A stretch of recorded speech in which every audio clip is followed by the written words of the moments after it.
Hi மக்களே, இது பார்த்திங்கன்னா விநாயகர் சதுர்த்திக்கு முன்னே நான் கோயம்பேடு மார்க்கெட் போயிருந்தோம். அவ்வளோ ரஷ்ஷாக இருந்தது, வாங்கவே முடியல. இந்த எருக்க மாலை பார்த்திங்கன்னா 2 மாலை வாங்கியிருந்தோம். இந்த மாதிரிலாம் வச்சுட்டு இருந்தாங்க. ஒரு இடத்துல 30 ரூபா, ஒரு இடத்துல 20 ரூபா, ரேட்டு ஒரு இடத்துக்கு ஏற்ற மாதிரி இருந்தது.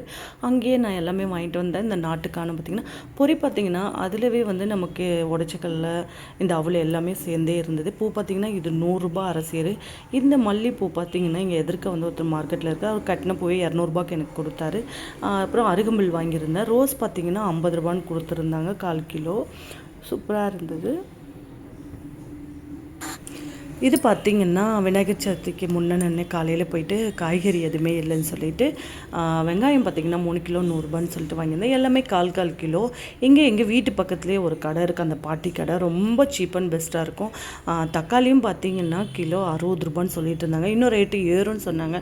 சரி ஓகே, நம்ம மாடியில் இருக்கோம், இறங்கி போக முடியாதுன்ட்டு 2 கிலோவாக வாங்கிட்டு வந்துக்கிட்டேன். பச்சை மிளகாலாம் பார்த்திங்கன்னா 10 ரூபாய்க்கு அவ்வளோ பச்சை மிளகா அள்ளி கொடுப்பாங்க. எப்போவுமே நம்ம ஒரு 10 நாளைக்கு ஒரு தடவை போனாலும் அந்த பாட்டி கடையில் காலையில் போனோன்னா ரொம்ப ஃப்ரெஷ்ஷாக கிடைக்கும், வாங்கிட்டு வந்துகிட்டே இருக்கலாம். நிறைய கருவேப்பிலை கொடுப்பாங்க. சில இடத்துல பார்த்திங்கன்னா நிறைய கொடுக்கவே மாட்டாங்க, சும்மா ஒரு 2 துண்டு கொடுத்து விட்டு அதோடு இது பண்ணிடுவாங்க. பாட்டிக்கிட்ட சூப்பராக நம்ம கருவேப்பிலை இருக்கட்டும், கொத்தமல்லியாக இருக்கட்டும், புதினா கட்டு பார்த்திங்கன்னா ஃப்ரீயாக தான் கொடுப்பாங்க. நம்ம ஒரு 100 ருபீஸ் மேலே வாங்குறதுனாலே புதினா கட்டு நமக்கு ஃப்ரீயாக கொடுப்பாங்க. ஓகே, உங்களுக்கு இந்த வீடியோ பிடிக்கும்னு நினைக்கிறேன். Bye friends.